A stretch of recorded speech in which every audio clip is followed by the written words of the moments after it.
It's one of the most magnificent cities of the ancient world, Petra. Its monumental temple-like tombs soar over 100 feet tall. And these wonders of engineering are not constructed, they're carved out of sandstone cliffs. At its height, Petra was the center of a vast trading network in frankincense and myrrh, and home to over 30,000 people in one of the most bone-dry deserts on Earth. It's not an appropriate location for a city. There is not even drinking water down there. How did an ancient people supply enough water for this vast city? And how did they carve these magnificent structures so high up in these cliffs?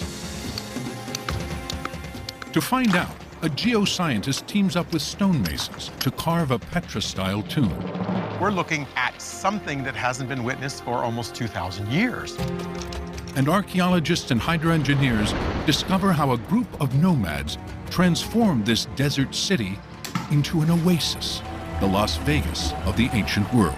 It's really conspicuous consumption of this precious resource, water, in this desert environment. Finally, after 2,000 years, the secrets of Petra are about to be revealed. Up now on Nova, Petra, lost city of stone.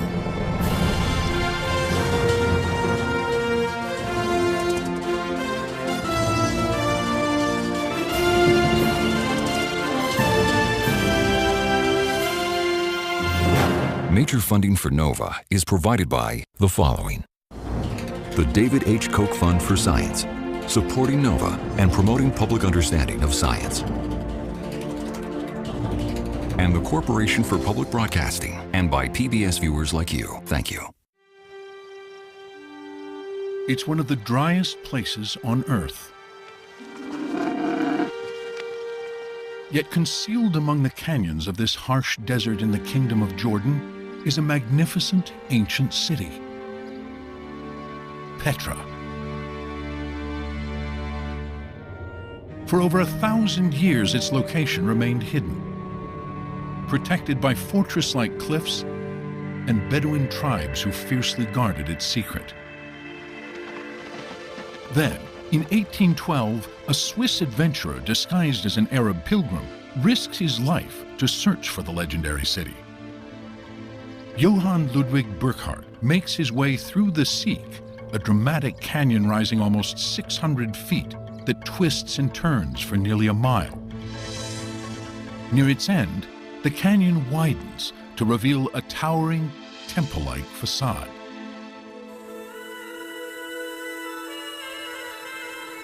It is called the Treasury, or Khazne in Arabic. Built 2,000 years ago, it is a masterpiece of design and engineering.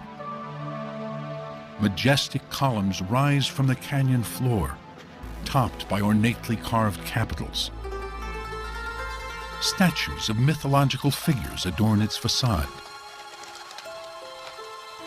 A fanciful urn graces its roof, and a towering doorway leads inside to a room with 3 chambers. Here, there is no elaborate carving, just the simple, natural beauty of the stone. And then we back away and we realize not only is this building unique and fantastic, but it has been carved into the sheer face of living rock. The treasury is actually a sculpture on a monumental scale. At 80 feet wide and 127 feet tall, it is twice the height of the Mount Rushmore Memorial. As Burckhardt continues through the canyon, he discovers hundreds of magnificently carved facades everywhere, many rivaling the grandeur of Egypt, Greece, and Rome. But there is more: the ruins of an entire city. A 6,000-seat theater carved right out of the sandstone. A main street lined with huge temple-like structures. And even more spectacular monuments carved higher in the mountains.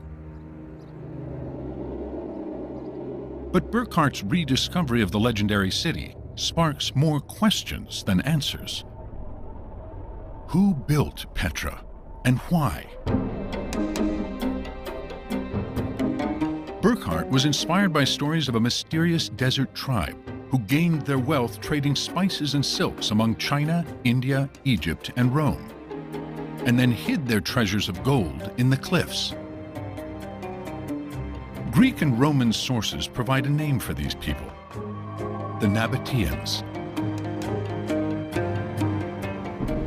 An account from the 4th century BCE describes the Nabateans as nomadic tent dwellers. But 3 centuries later, another source describes them as a sophisticated people inhabiting a prosperous city. Around the time of Jesus, Nabatea is a thriving kingdom surrounded by Egypt, Judea, and the vast North Arabian desert. How, in just a few centuries, did a village of tents become a wealthy kingdom? And how, in the middle of a desert, did they build Petra?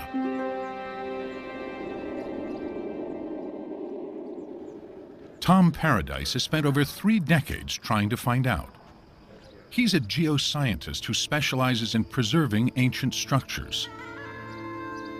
Alongside the treasury, he sees strange square marks that could be a clue to how it was built. Are these marks the remnants of where an ancient scaffold was anchored to the cliff face? For many years, people considered these to be holds for wooden scaffolding that may have been used for the actual carving. But Paradise has doubts. If these are scaffolding marks, why did the Nabateans leave them here? And why are they found nowhere else in Petra? Paradise believes the real reason for the marks may be tied to the fanciful name given to this monument centuries ago. This building is called the Khazne. It is the treasury. And so legend goes back millennia that this housed riches. Because it is known as the treasury, people have searched it for treasure. Bullet holes riddle the urn at the top. And these marks may be footholds to climb up and get a closer look. We think maybe those footholds were carved for the purpose of raiding the upper parts of the Khazne, looking for the treasure. But the urn holds no gold. It's solid rock. The only treasures here are the magnificent sculptures. Whatever the true purpose of these marks, Paradise is certain they're not for scaffolding. After all, in this desert, wood is relatively scarce. So how on earth could the ancient Nabateans carve such a huge monument so high up in the cliff face without scaffolding? Paradise has a bold plan to find out. And go all the way down to the top. Working with a team of stonemasons, they will try to carve a Nabatean-style facade for the first time in 2,000 years. I may be sitting on the answer to the age-old question as to how were these facades carved. At the same time, archaeologists and hydro-engineers are investigating how the Nabateans could even survive in this bone-dry environment. The entire hydraulic infrastructure was built, as I think I may prove, following one master plan.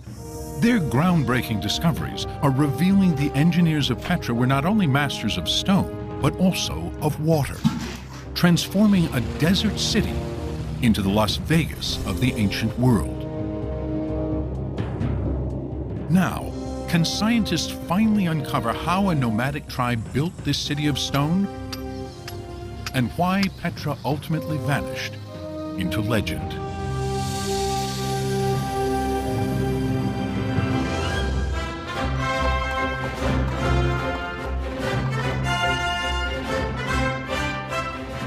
Most people will recognize the treasury from the climactic scene of Indiana Jones and the Last Crusade, where Harrison Ford and Sean Connery enter a secret temple to discover the Holy Grail.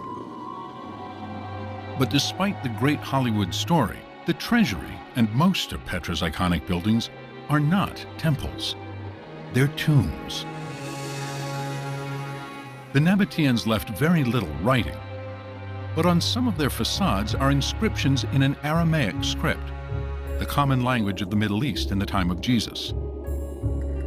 This one, on a facade called Turkmenia, reads in part, This tomb is sacred. Nothing of all that is inside shall be changed or removed forever. Tomb raiders disregarded notices like this, so human remains and grave goods rarely survive. But body-sized niches leave no doubt these were burial chambers. In all, the cliffs of Petra hold over 800 tombs. The prominence of these monuments led many of the early explorers to consider the possibility that this might just be a city of the dead, a necropolis. But over the past 200 years, all of the research has actually shown it was a city of the living as well. Chris Tuttle has been working here more than 10 years. Although less than 2% of the site has been excavated, archaeologists have mapped and surveyed the area. All in all, ancient Petra was a metropolis about the size of the island of Manhattan. There is a 2-square-mile downtown where people lived, worked, and prayed. Suburbs, housing more people, stretch to the north and south. Based on these surveys, Tuttle can estimate the population. At its height, we expect this city housed somewhere between 20 or 30,000 people. Yet unlike cultures that bury their dead in isolated areas, in Petra, tombs are everywhere. Why did the Nabateans carve their tombs throughout the city? And how did they do it? Paradise hopes his carving project will provide some answers. Creating an experiment in which we reconstruct a facade will give us insight into how the Nabateans carved these fantastic facades 2,000 years ago. But Paradise can't carve his facade here. Petra is a protected World Heritage Site. He must find a cliff face with the right kind of sandstone somewhere else. His search takes him a world away to Southern California. Looks like a promising prospect. Yeah. While the ocean view is a sharp contrast to the Jordanian desert, the sandstone is identical to Petra's. Paradise enlists stonemasons Blake Rankin and Nathan Hunt. With permission from the landowner, they search for just the right rock. Hunt is a classically trained master carver and architectural sculptor with over 18 years of experience. We're looking for a fine-grained sandstone which lends itself to ornamental carving. Sandstone is a soft rock made of compressed layers of sand and minerals. That looks like the type of stone we're looking for. Yeah, this is great. It looks like it's going to carve really well. The team has found the perfect rock and cliff face. Now they must find the right tools for the job. Back in Petra, Paradise discovers a clue in the stone. Chisel marks made from iron tools. The technologies used with chisels and stonework haven't changed in 2,000 years. We use the same chisels, and so they leave the same marks. By matching modern-day tool marks with those found in Petra, their advisor Tom Paradise tells them exactly which tools to use. The claw chisel, the flat chisel, and the pointed chisel. The pointed chisel is used for the coarser chiseling that removes large amounts of rock. So the pointed chisel is exactly what Hunt and Rankin used to begin work. Yeah, it feels good to be carving. But their exuberance fades fast. Carving by hand is seriously slow. There's no way we can do it by hand. A Greek source says the Nabateans had few slaves, but they probably did have plenty of skilled manpower and time. Hunt and Rankin have neither, but they have power tools. Even so, Rankin insists they're not cheating. This is a chisel very similar to one that the Nabateans would have used. The only difference is that we've mechanized the hammer process so that we can move a lot of stone really quickly. The carvers have found the right rock and the right tools for the job. As Hunt and Rankin prepare the cliff face, Paradise must decide what exactly to carve.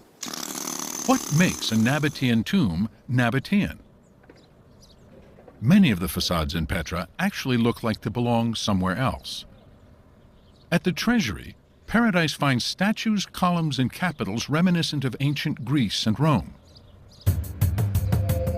And across Petra, he finds architectural features from other far-flung empires. A step design associated with Assyria and Mesopotamia. Elephant-headed capitals evoking India. Even Egyptian obelisks. But among the familiar are designs Paradise has seen nowhere else. There's a pediment on the top that is split in the middle, capped by a cone, a capital, and an urn at the top. This isn't Greek, this isn't Roman. This new design is seamlessly mixed with features from far-off cultures. The architecture is the synthesis, and this begins to tell us a story that is the real Petra. What makes a Nabatean tomb Nabatean is the combining of their own unique style with designs from other empires. But how did these people in the middle of the desert come into contact with such faraway places? Two words: frankincense and myrrh. Frankincense and myrrh were must-have luxury items in antiquity. In the New Testament, they are among the gifts the three kings bring to the baby Jesus. Made from dried sap from trees in the southern Arabian Peninsula, they were burned obsessively in religious ceremonies in Egypt, Greece, and Rome. But to get that incense to consumers throughout the Mediterranean, it first had to be transported through the desert.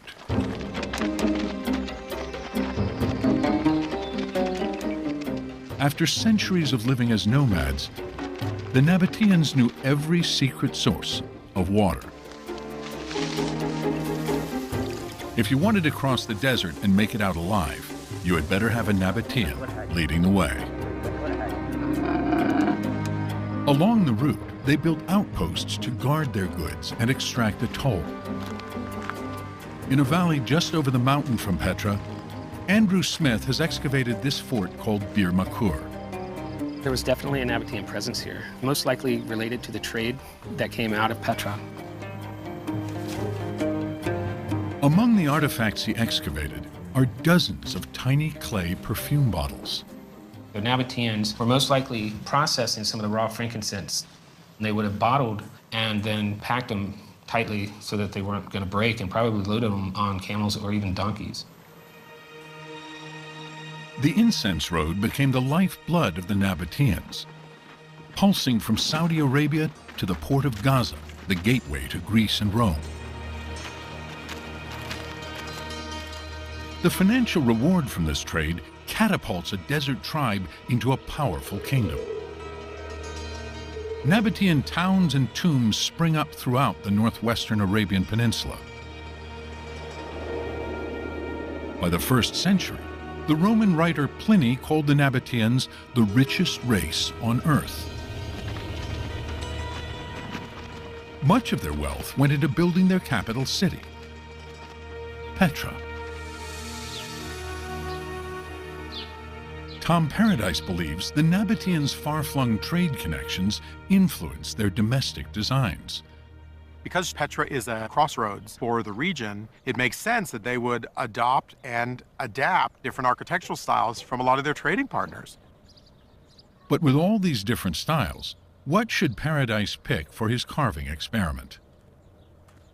This sort of facade represents more than 500 other facades in Petra. So this style really is the archetype of the tomb facades.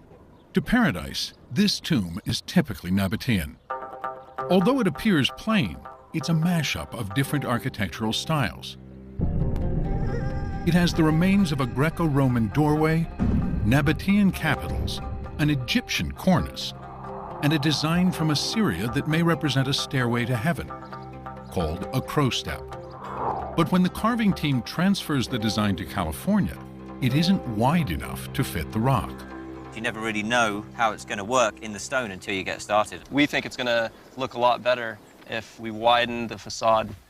But how will making the facade wider affect the design? Make each block of the crow step 7 by 7 inch. This would be the edge of the crow step. That'd be great.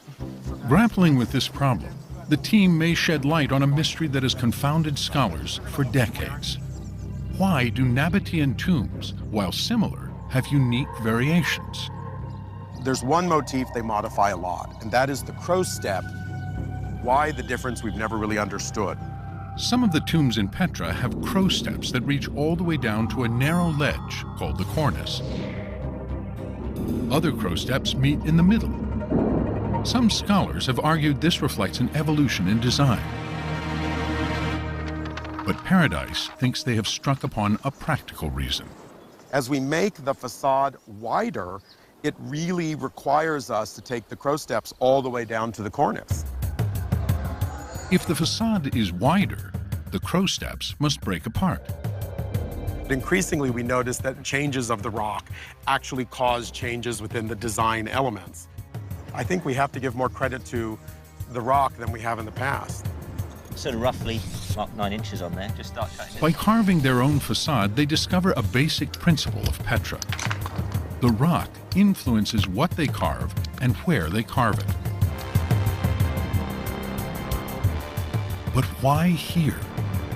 Choosing to build their capital in the middle of a rocky desert poses another age-old question.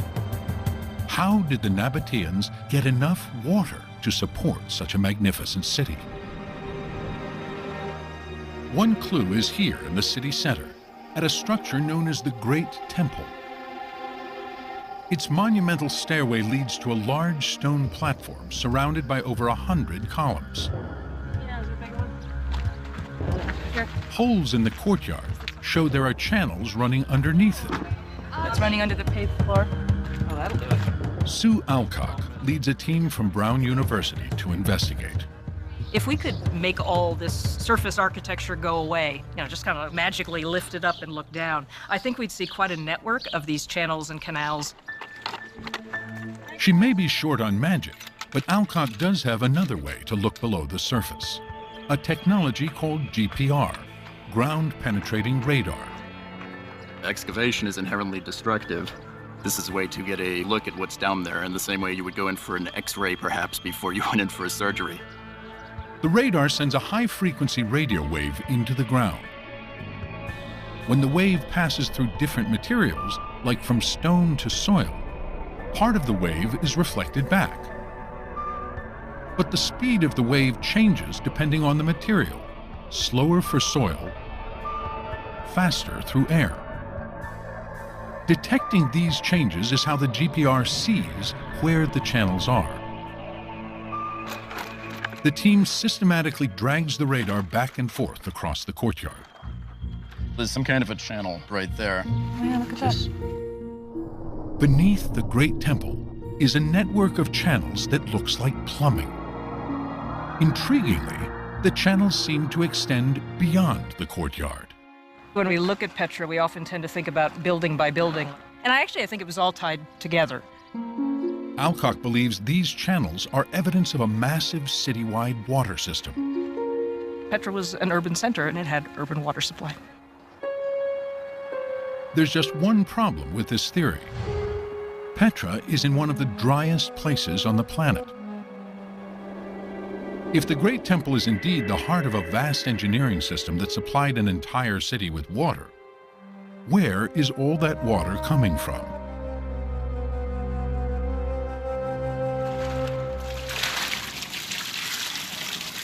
One possible source is still used daily by locals. It's called Ain Musa, or the Spring of Moses. Alison Mickle and Cecilia Feldman of Brown University's survey team join hydroengineer Charles Ortloff to investigate.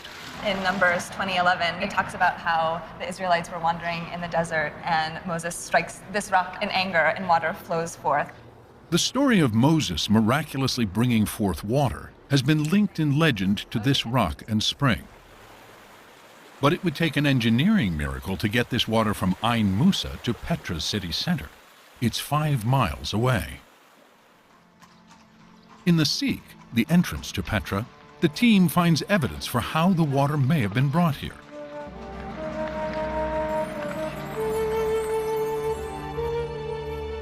Running along the side of the path is a narrow channel which has imprints of what were once enclosed ceramic pipes. If you look inside of the channel, you can see the actual imprints of ceramic sections that are roughly about 1/3 of a meter long. At roughly a foot long, it would require tens of thousands of segments to create a 5-mile pipeline from Ain Musa, high in the mountains.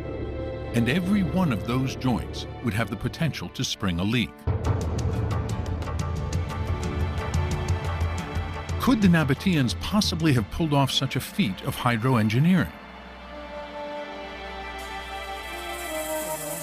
Here we have... At California State University in San Jose, Charles Ortloff and graduate student Cheyenne Mizra Hosseini are trying to figure that out using this 26-foot tank. Water is extremely precious to the Nabateans. So ancient engineers need to design a pipeline that would be free of leaks. Their challenge, and Ortloff's, is how to get water to flow through a pipe as quickly and efficiently as possible. The different angles represent different choices. One choice seems obvious. Make the slope of the pipe steep. Ortloff sets the slope to 6 degrees and turns on the water. Things start out well. The water is flowing fast, but it fills the pipe too quickly, producing an area of turbulence known as a hydraulic jump, which causes the water flow to slow down. This is the hydraulic jump right here. But there's a bigger problem. The pipe is now filled with water, raising the pressure. In the ceramic pipelines, that pressure could create leaks at the joints. So that design, where we have the steepest slope, is not good. Okay, closing all the valves. If you could put the brick on the other side, just kind of slide it over. Ortloff adjusts the slope of the pipe to 4 degrees. A little more. There we go. Got it. A small change in the slope, just 2 degrees shallower, has a big impact on the speed of the water. The big surprise here is that we have only changed the slope by 2 degrees, and yet we have a completely different flow pattern. The flow is fast. And in this test, the pipe never completely fills with water, which would be good news for Petra's plumbers. The entire flow has an exposed airspace above the surface, and this will prevent leakage in the system. With the help of modern-day tools, Ortloff has shown that the best design for delivering water fast and leak-free is a 4-degree slope. And when Ortloff measures the angle of the carved channel in Petra, he makes a remarkable discovery. If we look at actual field measurements, we're able to see that with their pipeline, the ancient Nabatean engineers had a slope of approximately 4 degrees. 2,000 years ago, Petra's engineers worked out the perfect design for their long-haul pipelines. They invented scientific principles that were only officially discovered in the West some 2,000 years later. It is clear that the Nabateans were master hydraulic engineers.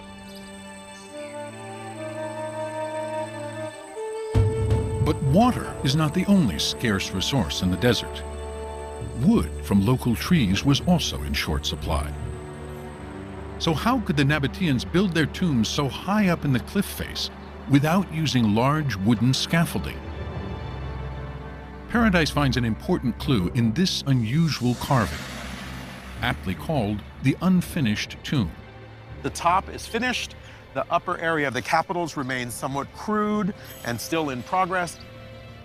But then below that, nothing has been carved at all. It's the natural sandstone face.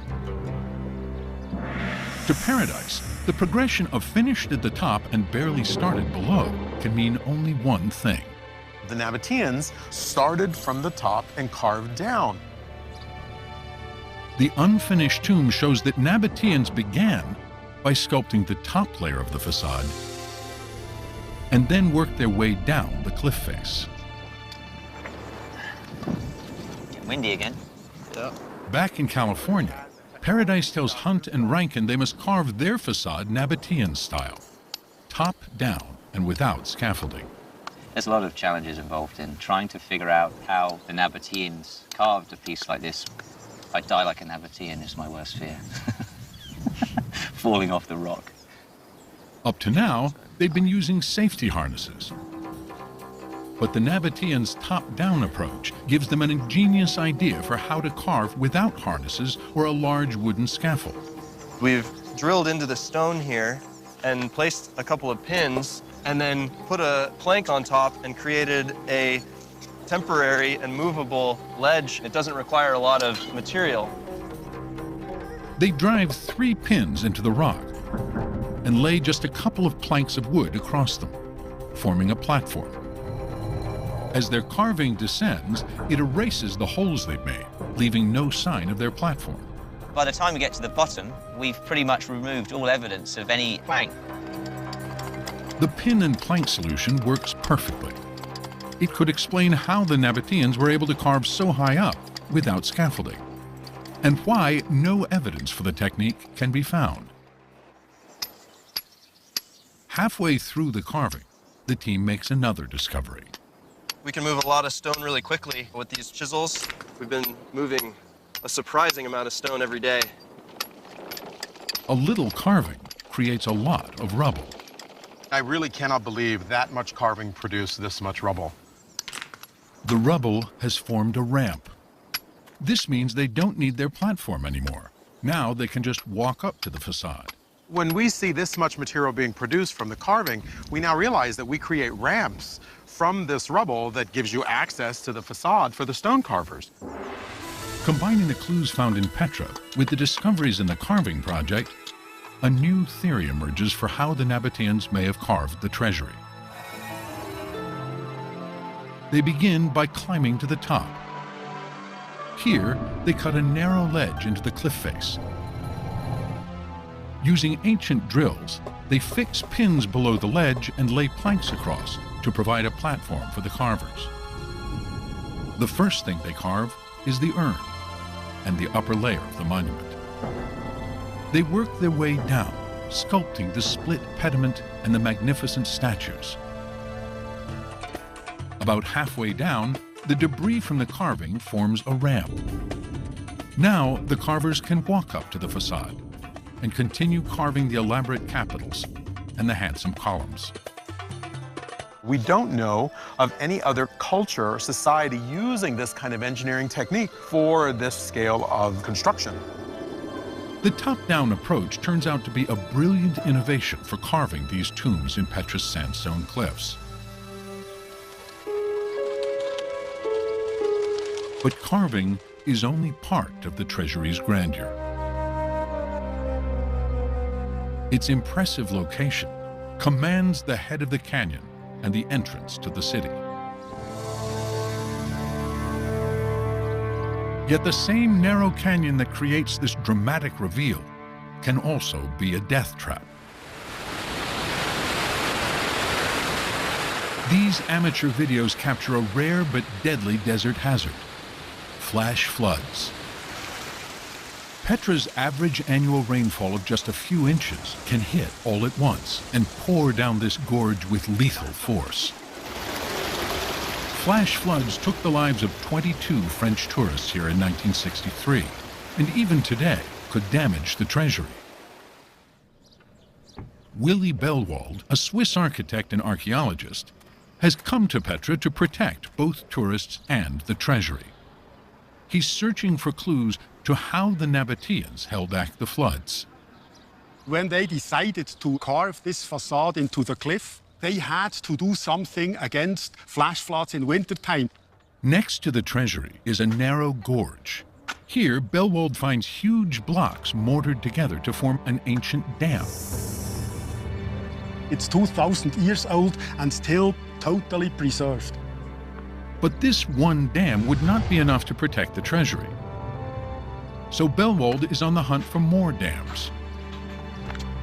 While the landscape appears to be plain rock, to Bellwald it is packed with clues. He notices different colors on the canyon wall. Above this line, the stone is dark. Below, it's lighter, which Bellwald believes is caused by mineral deposits from water once stored here in a reservoir. Following this waterline brings him to an area where two deep grooves have been carved into the canyon walls. The grooves show where a dam once stood. All these dams had to be anchored into the cliffs on both sides that they could easily withstand the pressure of the retained water. Following these clues, Bellwald has uncovered an ancient Nabatean dam system.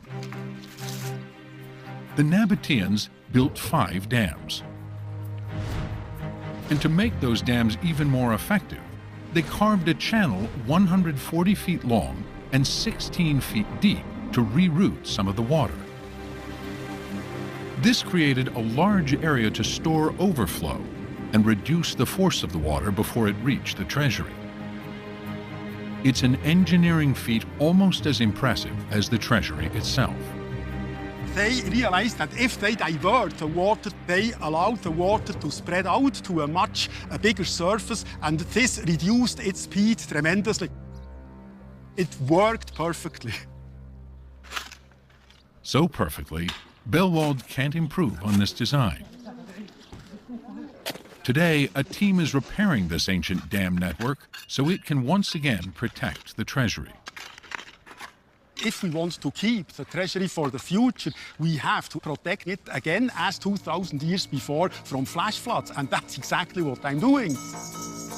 Because the threat of floods was so great, Bellwald believes the Nabateans must have built the dam system and the treasury at the same time. In fact, scholars now believe the grand tombs, the city center, and the water systems, most of the ancient city of Petra, were built within 100 years around the birth of Jesus.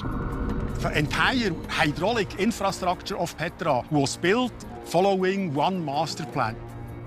So just how much water did that system provide?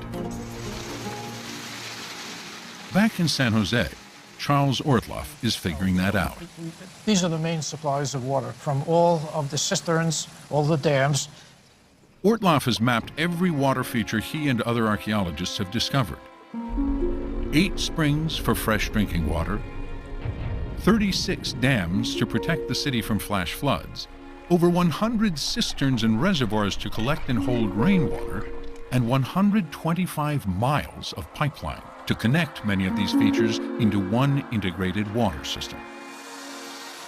From the map and his flume experiments, Ortloff can estimate the total amount of water available to Petra's 30,000 people. If you sum up all of the water from various sources, that would lead to 8 liters per person per day. 8 liters is about 2 gallons. In a world before showers and washing machines, that's more than enough water to survive on. In fact, new discoveries revealed that the Nabateans had enough water to transform Petra into a desert oasis. Evidence of that water surplus is being found right next to the Great Temple, in a large open terrace. It was named by early explorers as the Marketplace. So when Leanne Bedal began digging here in 1998, that's what she expected. Because it had been called a marketplace, I came in prepared to excavate a market. But as she began digging, at 8 feet deep, she discovered waterproof cement. So we knew that we had something containing water, something deep. Her team excavated further and discovered a subterranean structure. We have the southwest corner here, and directly to the north is the northwest corner. Bedal located all 4 corners to discover overall dimensions of 140 by 80 feet, nearly the size of an Olympic swimming pool. Then, in the middle, she found evidence of a stone platform, and surrounding the sunken structure, channels, likely used for irrigating a lower terrace, where soil samples suggest the area had been cultivated. When she puzzles the evidence together, Bedal concludes the marketplace was in fact a huge ornamental pool complex, including an island pavilion and a garden on a terrace below. If you can imagine below us this large pool of water and then a green garden with date palm trees and flowers, this is something that is for showing off. Throughout the city center, archaeologists are finding other decorative water features, like fountains, and a canal running beside a colonnaded street. It's really conspicuous consumption of this precious resource, water, in this desert environment. Conspicuous consumption of water in the middle of a desert? It seems Petra resembled another flashy desert destination.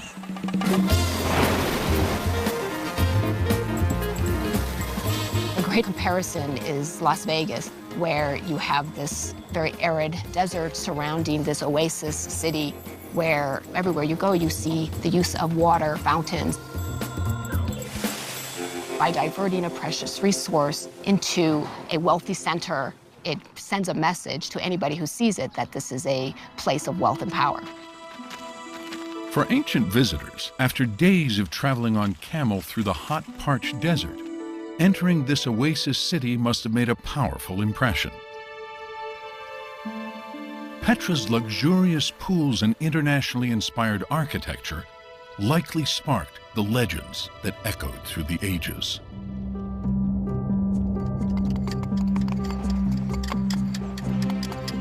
Back in California, after 2 months of carving and nearly 2,000 years, architecture of far-off lands emerges from the rock. We've got Assyrian, Egyptian, Greco-Roman, but you put it together, you stand back, and it's Nabatean. And now it's a little bit Californian. That's right. Whether the Nabateans were carving tombs for the dead or water channels for the living, their mastery of stone was the key to Petra's wealth and beauty.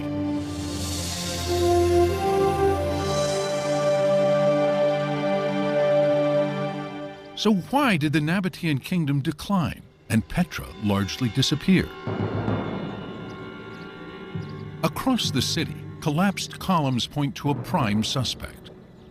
Ancient texts record a huge earthquake in 363. As a result, for a while, when archaeologists came to Petra, anytime they saw something like this, they'd say, this fell down in 363. But one catastrophic earthquake does not provide the whole picture of the city's decline. At the Great Pool, the most luxurious place in Petra, there's evidence that hard times hit the city even earlier. It may have been as early as the 2nd century, because at that point we find a lot of animal bones at the bottom of the pool, so it seems to have been used for trash. Found in the Great Pool, this layer of fallen rocks dates to around the 363 quake. But below that, the layer of soil containing the animal bones indicates the pool filled in at least 100 years before. And there is evidence of more destruction 100 years after the Great Quake, which may have fatally weakened the city's protective dams. Large sections of Petra's main street are missing pavers. Tom Paradise believes they were washed away in a catastrophic flash flood. The floodwaters rushed down through Petra city center, ripping up cobblestones. This flood inundated the city and may have marked the end of Petra's golden age. Ironically, the very water that brought life to Petra may also have contributed to its demise.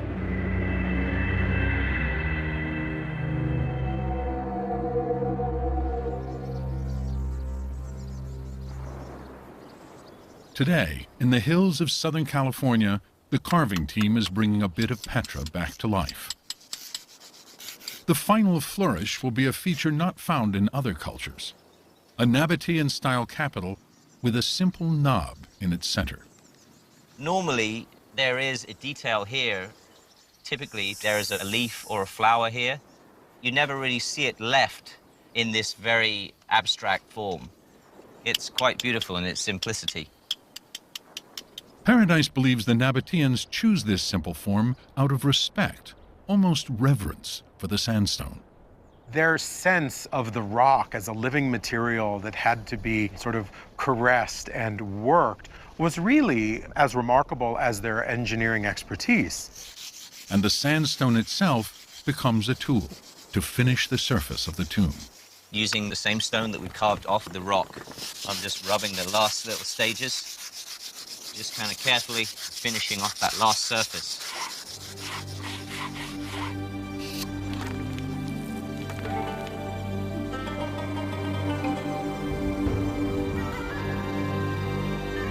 Stone is at the core of Nabatean lives. The very name for their city, Petra, comes from the Greek word for rock. The Nabatean relationship with their sandstone was fundamental to who they were. They're born in this valley of rock, they live in this valley of rock, and then when they die, they are buried in the rock itself. These hewn tomb facades become their final resting place.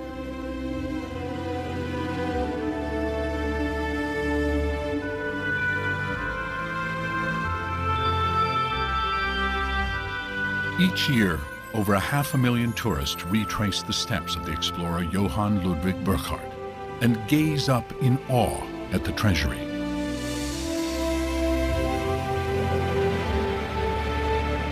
But in the 2 centuries since Petra was reopened to the Western world, its distinctive engineering and culture is proving equal to that of any ancient civilization. Petra's more than a city. It was the seat of a kingdom whose peace and prosperity was the envy of the ancient world.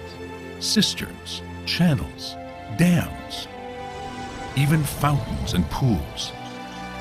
The Nabatean mastery of water fueled their astonishing city of stone. The water features are underpinning everything. If the Nabateans couldn't control this water, you wouldn't have a city here. Over 2,000 years ago, a desert tribe settled among these forbidding cliffs and transformed this hostile landscape into an oasis. The Nabateans learned how to maximize these limited resources to produce a society and a culture that thrived and prospered for hundreds and hundreds of years. Burckhardt came here chasing legends of a city lost in the sands of the desert. A city with riches from all over the known world, buildings that rivaled Egypt and Rome, and fountains and pools overflowing with water. Today, it's clear many of the legendary splendors of the lost city of Petra are true.